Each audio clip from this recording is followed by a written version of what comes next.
అలానే మిస్ రావు.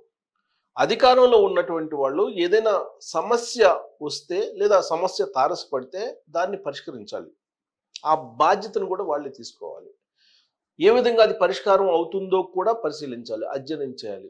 అలా కాకుండా సోషల్ మీడియాకి ఎక్కితే ప్రభుత్వం యొక్క పరువు, ప్రభుత్వం యొక్క పరపతి పోతుంది కదా. మరి ఆ విషయం గంటా శ్రీనివాసరావుకి తెలీదా? ఆయన మాజీ మంత్రి, ప్రస్తుతం ఎమ్మెల్యే, సుదీర్ఘకాలం పాటు రాజకీయాల్లో ఉన్నారు. ఆ మాత్రం తెలియకుండా ఆయన విశాఖ నుంచి హైదరాబాద్ నుంచి అమరావతి అంటే గన్నవరం, విజయవాడకి వెళ్ళినటువంటి విషయాన్ని, విమానం లేట్ అయింది అనేటువంటి విషయాన్ని ఆయన సోషల్ మీడియాలో పెట్టి ఎక్స్లో పోస్ట్ చేసేసి గందరగోళం సృష్టించారు. ఆంధ్రప్రదేశ్లో విశాఖపట్నం ఇంటర్నేషనల్ ఎయిర్పోర్టు, తిరుపతిలో international airport, Gannavaram international airport ఉన్నాయి. భోగాపురం ఉంది, మరొకటి సిద్ధమవుతుంది. అయితే ఇటీవల కాలంలో ఏప్రిల్ 1వ తారీఖు నుంచి విశాఖపట్నం విమానాశ్రయం నుంచి బయలుదేరేటువంటి విమానాలు రద్దవుతూ ఉన్నాయి. దానికి కారణం ఏంటంటే జనరల్గా ఫ్రీక్వెన్సీ లేకపోతే కనుక రద్దవుతూ ఉంటాయి. కానీ విశాఖ విమానాశ్రయ నిర్వాహకులు చెప్పేది ఏంటంటే 85% ఆక్యుపెన్సీ రేట్ ఉంది అని చెప్తూ ఉన్నారు. వాస్తవంగా ప్రతిరోజు ఉదయం 2 విశాఖ నుంచి విజయవాడకి రావడానికి విమానాలు ఉంటాయి.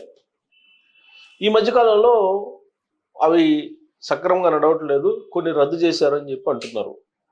సరే, గంటా శ్రీనివాసరావు గారి ఇష్యూకి వస్తే కనుక ఆయన 2 రోజుల క్రితం విశాఖలో బయలుదేరారు విజయవాడకు చేరుకోవడానికి. అయితే డైరెక్ట్ ఫ్లైట్ రద్దు అయిపోయింది. దాంతో విశాఖ నుంచి హైదరాబాద్ వచ్చి, హైదరాబాద్ నుంచి విజయవాడ వెళ్ళారు. దీంతో 3 అవర్స్ పట్టింది అనేది ఆయన చెప్పేటువంటి ఇష్యూ. దానికి సంబంధించినటువంటి టికెట్స్ కూడా ఎక్స్ ఖాతాలో పెట్టి ఆయన ట్రోల్ చేశారు. ఆ విషయాన్ని తెలుసుకున్నటువంటి తెలుగుదేశం పార్టీ అధిష్టానం ఆయనకి ఏ విధంగా చెప్పాలో అలా చెప్పేసింది.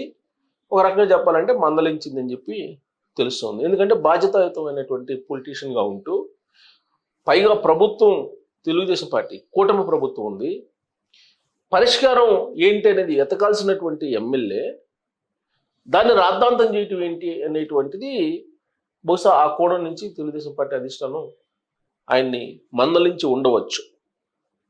అయితే అసలు విశాఖ ఎయిర్పోర్ట్లో విమానాల పరిస్థితి ఏంటి అనే దాని మీద చూస్తే, జనరల్గా విశాఖ కార్గో కానీ లేదంటే ప్యాసింజర్ విమానాలు కానీ వెళ్తూ ఉంటే ఆక్యుపెన్సీ కూడా బాగుంది. అక్కడి నుంచి మలేషియాకి, థాయిలాండ్కి కూడా ఉన్నాయి. ఈ మధ్యకాలంలో వాటిని ఆపేశారు అని తెలుస్తూ ఉంది. అలాగే అక్కడి నుంచి వివిధ ప్రాంతాలకు వెళ్ళడానికి కూడా ఇంతకుముందు విమానాలు ఉన్నాయి, ఇప్పుడు తగ్గించేస్తున్నారు. ఇదంతా కూడా భోగాపురం విమానాశ్రయానికి క్రేజ్ పెంచడానికి అనేటువంటి ఇంకొక టాక్ తీసుకొస్తున్నారు.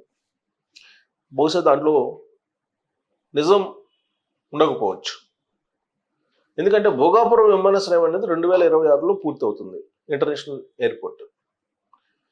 ఈ లోపుగా విశాఖ ఎయిర్పోర్ట్ వాడుకోవడం, దాని ఫ్రీక్వెన్సీ పెంచుకోవడం అనేది అవసరం. మరి దాన్ని విమానాలు రద్దు చేయటము అని అంటే, ఇప్పుడు కేంద్ర విమానయాన శాఖ మంత్రి ఎవరున్నారు? రామ్మోహన్ నాయుడు గారు ఉన్నారు. ఆయన తెలుగుదేశం పార్టీ, పైగా తెలుగుదేశం పార్టీ కరుడుగట్టినటువంటి ఫ్యామిలీ నుంచి వచ్చినటువంటి లీడరు. ఆయన విమానాశ్రయాలకి కావలసినటువంటి వెసులుబాట్లని ఇస్తున్నారు. ఎక్కడ విమానాశ్రయం కావాలంటే అక్కడ అనుమతి ఇస్తూ ఉన్నారు. కేంద్ర విమానయాన శాఖ మంత్రిత్వ శాఖ నిర్వహిస్తున్నారు కాబట్టి.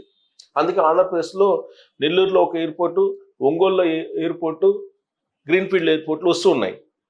ఇప్పుడు ఆల్రెడీ ఇంటర్నేషనల్ ఎయిర్పోర్ట్స్ ఉన్నాయి.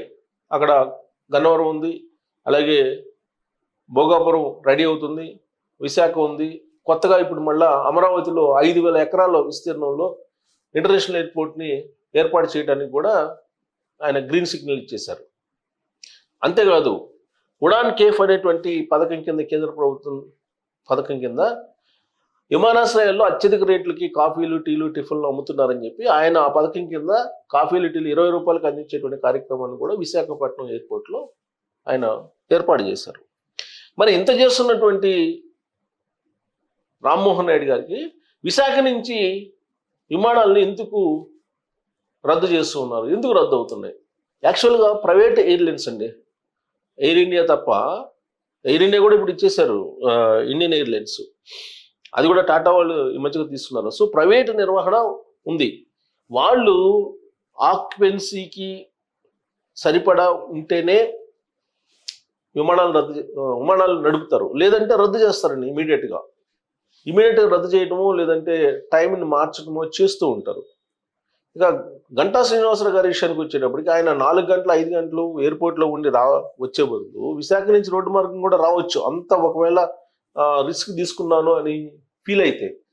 అలా కాకుండా సమస్యకు పరిష్కారం అయితే ఎతకాలి, ఎవరో ఆయనే ఎతకాలి, లేదా ఆయనే రామ్మోహన్ నాయుడు గారికి ఒక లెటర్ రాయొచ్చు, లేదా రామ్మోహన్ నాయుడు గారికి ఫోన్ చేయొచ్చు, ఫోన్ చేసి ఇలా ఉంది విశాఖ విమానాశ్రయం పరిస్థితి, దీన్ని మరి ఎందుకు విమానాలు రద్దు చేస్తున్నారని చెప్పేసి అడగచ్చు, సమాధానం చెప్తారు. అలా కాకుండా దాన్ని సోషల్ మీడియాలో పెట్టేసి ఆయన వైరల్ చేయడంతో కూటమి ప్రభుత్వంలో పెద్ద చర్చనీయాంశం అయిపోయింది. పైగా విశాఖ రాజధాని అనేది ఎలివేట్ చేసింది గత ప్రభుత్వం. ఇప్పుడు చంద్రబాబు నాయుడు గారు వచ్చిన తర్వాత విశాఖకి పరపతి తగ్గుతుంది అనేటువంటి యాంగిల్లో ప్రొజెక్షన్ ఇచ్చేలాగా గంటా శ్రీనివాసరావు గారి యొక్క ట్వీట్ ఉంది. కాబట్టి బాధ్యతాయుతమైనటువంటి పదవిలో ఉండి ఆయన ఈ విధమైన ట్వీట్ చేశారు కాబట్టి బహుశా అధిష్టానం మందలించి ఉండొచ్చు. విశాఖ ఎయిర్పోర్ట్కి సంబంధించి ఒక న్యూస్ చూద్దాం మనం. సో విమానాలు 80% ఆక్యుపెన్సీ నడుస్తున్నాయి, అయినా పలు సర్వీసులు రద్దు చేస్తున్నారు. విశాఖ నుంచి విజయవాడకి వెళ్ళడానికి రోజు ఉదయం 2 సర్వీసులు ఉన్నాయి, వాటిని ఈ నెల 1 నుంచి ఆపేశారు. దీనివల్ల వ్యాపార వర్గాలు తీవ్ర ఇబ్బందులు ఎదుర్కొన్నాయి. అలాగే ఈ నెలాఖరు నుంచి అంతర్జాతీయ సర్వీసులు బ్యాంకాక్, మలేషియాలకు బుకింగ్స్ ఆపేశాయి. ఇక మిగిలింది సింగపూర్ విమానం ఒక్కటే. రాష్ట్రంలో విదేశీయులు ఎక్కువగా వచ్చే నగరం తిరుపతి, ఆ తర్వాత విశాఖపట్నం. అలాంటి నగరానికి అంతర్జాతీయ సర్వీసులు రద్దు అయిపోతున్నాయి. గతంలో ఏపీ ఎయిర్ ట్రావెల్స్ అసోసియేషన్ విమాన సంస్థలతో చర్చించి గోవా, భువనేశ్వర్, కోయంబత్తూర్, పూణే నగరాలకు విమాన సర్వీసులు వేయించింది. అవన్నీ ఇప్పుడు నిలిచిపోయాయి. ఆకాశ్ ఎయిర్ ముంబై సర్వీస్ నిలిపివేసింది. రాష్ట్ర ఆర్థిక రాజధానిగా వెలుగొందుతున్న విశాఖ నుంచి దేశంలోని అన్ని ప్రధాన నగరాలకు ఎయిర్ కనెక్టివిటీ అవసరం. ఈ విషయంలో ఈ ప్రాంతానికి చెందిన వ్యక్తిగా విమానయాన శాఖ మంత్రి రామ్మోహన్ నాయుడు చొరవ తీసుకోవాల్సి ఉంది. కొత్త విమాన సర్వీసులు తెప్పించాల్సి ఉంది. సో ఉడాన్కు సంబంధించి ఆల్రెడీ ఏర్పాటు చేశారు. ఉడాన్ యాత్రా కేఫ్లు నేను చెప్పాను ఆల్రెడీ. విమానాశ్రయంలో వీటిని టీ, కాఫీ ఏదైనా 20 రూపాయలకి ఇచ్చే ఏర్పాటు చేశారు. ఇటువంటి క్యాంటీన్ను ఇటీవల చెన్నై విమానాశ్రయంలో ఆయన ప్రారంభించారు. విశాఖ విమానాశ్రయంలో 2 ఇడ్లీ 180 రూపాయలకి ఇక్కడ ఇస్తున్నారట. టీ, కాఫీ 100 రూపాయలు చెల్లించారు. ఈ విమానాశ్రయం నుంచి రోజుకు సగటున 4000 మంది ప్రయాణిస్తున్నారు. ఇది విశాఖ నుంచి. ఇక్కడ కూడా ఆ క్యాంటీన్ అవసరం ఉంది, కానీ మంత్రి ఆ దిశగా ఎటువంటి ప్రయత్నాలు చేయట్లేదు అని చెప్పి అంటున్నారు. సో చెన్నైలో ఏర్పాటు చేశారు, విశాఖలో కాదు. ఇది 20 రూపాయలు కాఫీ టిఫిన్ అక్కడ ఏర్పాటు చేయాలని డిమాండ్ చేస్తుంది. సో నిర్మలా సీతారామన్ గారికి కూడా చెప్తే కార్గో గోడౌన్ ఏర్పాటు చేయాలి, దానికి కూడా గ్రీన్ సిగ్నల్ ఇచ్చి డిపిఆర్ పంపించమని చెప్పారు. సో ఇదంతా కూడా ఎందుకు జరుగుతుంది అని అంటే స్థానికంగా ఉండేటువంటి లీడర్లు ప్రాజెక్ట్ చేయకపోవటం. ఇప్పుడు గంటా శ్రీనివాసరావు గారు లాంటి సీనియర్ లీడర్ ఏం చేయాలి? కేంద్ర మంత్రితోటి సంప్రదింపులు జరిపి లైజనింగ్ చేసి అక్కడ ఉన్నటువంటి సమస్యలను పరిష్కరించాలి.